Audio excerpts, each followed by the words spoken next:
రాచమల్ల శివప్రసాద్ రెడ్డి గారు ఈ కూటమి ప్రభుత్వంలో మద్యం ఏరులై పారుతుందని ఎక్కడ చూసినా బంగ్యాకు ఇసుపెటాకులు విపరీతంగా అన్ని అక్రమంగా మత్తు సంబంధించిన లిక్కర్ నాసిరకం బ్రాండ్లు ఇవన్నీ రకరకాలుగా జరుగుతుంది. విచ్చలవిడిగా అమ్ముతున్నారు. కేంద్ర ప్రభుత్వం కూటమి ప్రభుత్వంలోని ఎమ్మెల్యేలే దీనికి తెరదీసినారని చెప్పి మాట్లాడడం జరిగింది.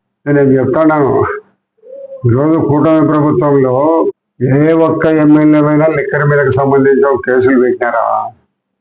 మీ ప్రభుత్వంలో ఎంతమంది కేసులు ఉన్నారు, ఎంతమంది జైళ్ళలో ఉన్నారు, ఎన్ని రోజులు జైల్లో ఉన్నారు, ఎన్ని నెలలు జైల్లో ఉన్నారు?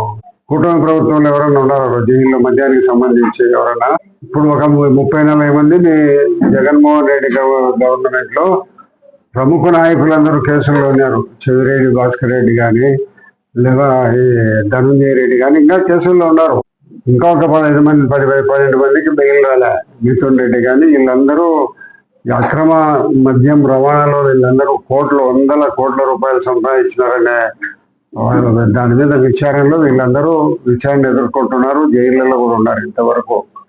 ఇంతవరకు జైల్లోనే బెయిల్ రాని సంఘటనలు 3 నెలల కాలం నుంచి కూడా ఉన్నాయి. మరి నువ్వు ఏదో మాట్లాడుతుంటావు, ఈ ప్రభుత్వంలో ఎక్కడైనా ఒక ఎమ్మెల్యే ఎవరైనా మద్యము తయారు చేయడం కానీ అందించడం కానీ జరిగినట్టుందే? మీ దాంట్లో ఎంతమంది మీద కేసులు ఉన్నాయి? మద్యం కేసులు, ఇసుక కేసులు ఉన్నాయి, ఇసుపెటాకుల కేసులు ఉన్నాయి, మట్కా గుట్కా విపరీతమైన అక్రమ లావాదేవీలు జరిపిన కేసులు ఎన్నో ఉన్నాయి. మేము సొంతంగా నువ్వు డైరెక్ట్గా నువ్వు డిస్టిలరీ నుంచి తెచ్చి మద్యం అమ్మినావు. పొద్దుటూరులో ఎన్నికల్లో అదే మద్యాన్ని పంచినావు. అంటే డైరెక్ట్గా మన డిస్టిలరీ నుంచి గవర్నమెంట్ పోయి గవర్నమెంట్ నుంచి షాపులకు వచ్చి షాపుల నుంచి ప్రజలకు రావాలా? అట్లా లేకుండా డైరెక్ట్గా డిస్టిలరీ నుంచి తీసుకొచ్చి అమ్ముకున్నారు కదా. ఎంతమంది కేసులు ఉన్నాయి, ఎంతమంది జైళ్ళల్లో ఉన్నారు? నువ్వు ఈ ప్రభుత్వాన్ని గురించి మాట్లాడే అర్హత నీకు ఎంత మాత్రం లేదు. ఇప్పటికీ నువ్వు మైలవరం కాలువని ఆక్రమించుకొని ఉండవు, జమ్మలమడుగు రోడ్లు క్రిస్టియన్ స్థానాన్ని ఆక్రమించుకొని ఉండవు. ఎన్ని అక్రమాలకు నీ దగ్గర ఇప్పుడు తీరా పడ్డస్ నీది అక్రమాలు జరుగుతున్నాయంటే ఈ విధంగా నువ్వు దోపిడీ చేసి నీ యొక్క దోపిడీని కప్పిపుచ్చుకునేదానికి ఈరోజు కూటమి ప్రభుత్వం మీద నువ్వు చెప్తావా? మాట్లాడడానికి నీకు అర్హత ఉంది? కూటమి ప్రభుత్వం ఎవరి మీద ఏలైతే చెప్పేదానికి. కాబట్టి నువ్వు నీ హయాంలో మద్యం ఏరులై పారిందా? లిక్కర్ గోవా నుంచి తీసుకొచ్చిన సందర్భాలు ఉన్నాయి. మరి ప్రతి ఒక్కరు కూడా లిక్కర్కు ట్యాక్స్ కట్టకుండా తీసుకొని వచ్చి అమ్మిన సందర్భాలు ఉన్నాయి. చాలా మంది మీద మీ గుంపులో ఒక 20-25 మంది అక్రమ సంబంధాలు లిక్కర్తో ఉన్నాయని వాళ్ళందరి మీద కేసులు పెట్టారు, జైళ్ళలో ఉన్నారు, కోర్టులలో ఎదుర్కొంటున్నారు. కాబట్టి నువ్వు ఏదో నంగనాచి మాదిరి ఏదో నువ్వు సత్యుడి మాదిరి మాట్లాడుతుంటావే, నవ్వుకుంటారు ప్రజలు. నువ్వు ఎప్పుడైనా చూసుకో, ఈ కూటమి ప్రభుత్వం ఎక్కడైనా ఈరోజు కూడా కొంతమంది ఎమ్మెల్యేలు ఏదో చిన్న తప్పులు చేస్తాంటే మా ముఖ్యమంత్రి గారు వాళ్ళను దండించడం జరిగింది. ప్రతి మీటింగ్ లో హెచ్చరిస్తూ ఉంటాడు, ఎక్కడ ఎలాంటి పొరపాట్లు చేయకూడదు. ఎవరిదో అరుదుగా ఒకరు ఇద్దరు చేస్తా అంటే వాళ్ళకు భయమైన పరిస్థితి. పుట్టార మహేష్ ను సస్పెండ్ వచ్చే పరిస్థితి వచ్చింది. ఏ కార్యక్రమాలలో పాల్గొనకూడదని చెప్పినారు. మీరు ఎప్పుడైనా అటువంటి పరిస్థితి కలగజేసినారా మీ ప్రభుత్వంలో?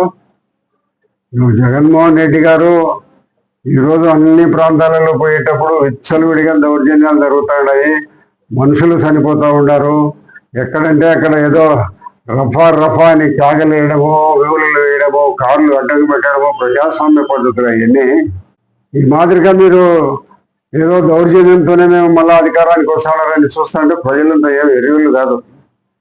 మీ యొక్క దౌర్జన్య పరిస్థితులు, మీ యొక్క దోపిడీ దొంగల మాదిరి దోచుకోబోతున్నారే. జగన్మోహన్ రెడ్డితో సహా ప్రతి ఒక్కరు మీ దాంట్లో మీ పార్టీలో డబ్బులు వేల కోట్ల రూపాయలు సంపాదించిన పేరు ఏదన్నా ఉంటుంటే చెబుతాం. కాబట్టి ఈ కూటమి ప్రభుత్వాన్ని అనే అర్హత మీకు ఎవరికి లేదు. మీ పార్టీలో వైఎస్ఆర్సీపీ పార్టీలో ఏదో నిజాయితీగా న్యాయబద్ధంగా మా పార్టీ వాళ్ళు నడుచుకోవడం అనేది జరుగుతుంది. కాబట్టి మీరు ఏదో నిరంతరము ఏదో మాట్లాడితే చెల్లుతుంది, మాట్లాడితే సరిపోతుందని, ఏదో 10 మాటలు మాట్లాడితే నిజమవుతుందనే ఆలోచనలో మీరు చెప్పడం అనేది కరెక్ట్ కాదు. ఎక్కడ కూడా మద్యంతో కానీ మిగతా అసాంఘిక కార్యక్రమాలను సహించే ప్రసక్తి మా ముఖ్యమంత్రి గారు లేదు, ఎవరు జరగదు. అట్లా అవసరమైతే వారి పార్టీ నుంచి వదిలించడానికి కూడా సిద్ధపడతాం. కానీ ఇటువంటి అక్రమ మార్గాల్లో లిక్కర్ కానీ లేదా రకరకాలైన బయ్యాకులు కానీ మీ ప్రభుత్వంలో విచ్చలవిడిగా మీరు లూజ్ వదిలిపెట్టి అందరూ అమ్ముకునే పరిస్థితి చేసిన తర్వాత ఈ కంట్రోల్ చేసే దానికోసమే సరిపోతుంది మా గవర్నమెంట్కు. ఎక్కడైనా నువ్వు విచ్చలవిడిగా దొరుకుతుందని నువ్వు మాట్లాడుతున్నావు, ఎక్కడ దొరుకుతుందో చెప్పు విచ్చలవిడిగా. కాబట్టి ఈ కూటమి ప్రభుత్వము వీలున్నంత నిజాయితీగానే పరిపాలన చేయాలని ఉంది. మీలాగా దొంగ లిక్కర్ అమ్ముకోవడము, దొంగ లిక్కర్ తయారు చేయడము, లేదా భూములు దందా చేయడము, రకరకాలైన అక్రమ మార్గాల్లో ఇసుక అమ్ముకోవడం. కానీ ఇసుక ఈ రోజు ఫ్రీ చేసినాము. మీ దాంట్లో ఇసుకల్లో కోట్లు సంపాదించుకునే వాళ్ళు ఉన్నారు, మట్టిలో సంపాదించుకునే వాళ్ళు ఉన్నారు. ఈ రోజు కూడా మీరు మట్టిలో సంపాదించుకుంటున్నారని పేపర్లలో వస్తుంది. ఆ బద్వేలు ప్రాంతంలో ఎక్కడ అవినీతికి ఆస్కారం లేకుండా ప్రభుత్వం జరుగుతుంది, పరిపాలన జరుగుతుంది. మా ముఖ్యమంత్రి గారు అవినీతిని, అక్రమ మార్గాలను సహించే పరిస్థితి లేదు. మీరు ఏదో ఊరికే మాట్లాడుకుంటుంటే ప్రజలు నమ్మించాలనేది ఎవరు నమ్మరు. నీ మాటలు ఎవరు నమ్మరు. పొద్దుటూరు ప్రజలకు అందరికీ తెలుసు. నువ్వు నా మీద, నా కొడుకు మీద చెప్పినా 13 కోట్ల రూపాయలు ఏదో శనిగల దాంట్లోనని. ఇప్పటి వరకు శనిగలు జరిగింది 9,000 కోట్లు, 9 కోట్లు జరిగినాయి. 9 కోట్లలో 10 కోట్లు, 13 కోట్లు ఎక్కడి నుంచి శనిగలు, రైతులు శనిగల డబ్బంతా కూడా మాకే ఇచ్చేయాలని సరిపోదు. రకరకాల ఆరోపణలు చేస్తాడు. నేను ఒకటే చెప్తాను, నేను కానీ మా కుటుంబ సభ్యులు కానీ నా కొడుకు కానీ ఇంకా నువ్వు 50 ఏళ్ళు బతికేదానికి నీకు వయసు ఉంది. ఈ నువ్వు బతికే వయసులో ఎప్పుడైనా మా అవినీతిని ఛాలెంజ్ చేస్తాను, నిరూపించుకో. మా కుటుంబ అవినీతిని ఎక్కడైనా ఉంటాయి. మేము మా కోసం బతుకుతాం, ఎవరి కోసం బతకడంలే. మా రాజకీయ జీవితాన్ని నిజాయితీగా బతికిపోవాలనేది మేము మా అంతకు నిర్ణయించుకున్నాం. ఒకరు చెప్పింటే మేము ఉండడంలే. కాబట్టి మీరు ఏదో ఎన్నిసార్లు మా మీద ఆరోపణ చేసినా కూడా ప్రొద్దుటూరు ప్రజలు నమ్మరు. ప్రొద్దుటూరు ప్రజలు నిన్ను గురించి తెలుసు, నన్ను గురించి తెలుసు, అందరిని గురించి తెలుసు. నువ్వు ఎన్నిసార్లు నువ్వు మొరపెట్టుకున్నా కూడా ప్రజలు వినే పరిస్థితి లేరు. శనిగల్లో రోజు చెప్తున్నావు శనిగలు శనిగలు శనిగలు అని.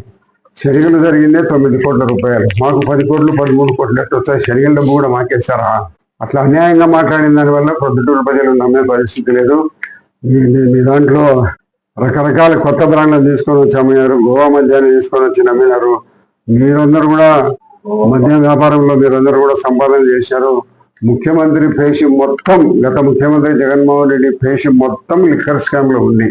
వాళ్ళందరూ జైళ్ళలో ఉన్నారు. దీనికేం చెప్తారు సమాధానము? ఇప్పుడు మా ప్రభుత్వాన్ని మాట్లాడుతున్నావు, మా ప్రభుత్వాన్ని మాట్లాడడానికి అర్హత ఉందని. ఇలాంటి వాళ్ళు మాట్లాడే అర్హత కూడా లేదు.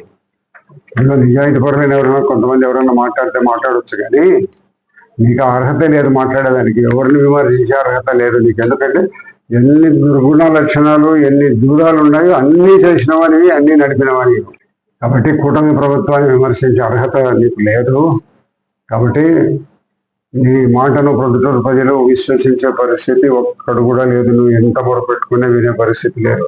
నన్ను గురించి తెలుసు, నిన్ను గురించి తెలుసు, అందరి గురించి ప్రొద్దుటూరు ప్రజలు కానీ రాష్ట్ర ప్రజలు కానీ ఆలోచిస్తున్నారు. నువ్వు ఈ పొద్దుటూరు నన్ను గురించి పొద్దుటూరులో కాదు, రాష్ట్రంలో అడుగుపో. ఆంధ్రప్రదేశ్ రాష్ట్రంలోనూ, సమైక్య ఆంధ్రప్రదేశ్ రాష్ట్రంలోనూ అడుగుపో. నన్ను గురించి ఏం చెప్తారో? నువ్వు ఊరికి చెప్తాను కానీ ఏమైతే పొద్దుటూరు ప్రజలు నమ్ముతారా? 2 రాష్ట్రాలను అడుగుపోయా నన్ను గురించి చెప్తారు. నేను లెక్క ఏదైనా స్కామ్లో పాల్పడేవా, నిజాయితీ పడినాని. కాబట్టి నువ్వు ఎన్నిసార్లు ఎన్ని అబద్ధాలు మా మీద ఎన్ని 100 కోట్లు సంపాదించినామని కూడా ప్రజలు నమ్మే పరిస్థితి లేరు. అటువంటి పరిస్థితి మాకు అవసరం లే. మేము దిగజారి చెయ్యి కిందికి పెట్టి బతకాల్సిన పని మాకు లేదు. ఇంతలోనే జీవించి బతుకుతామంటే.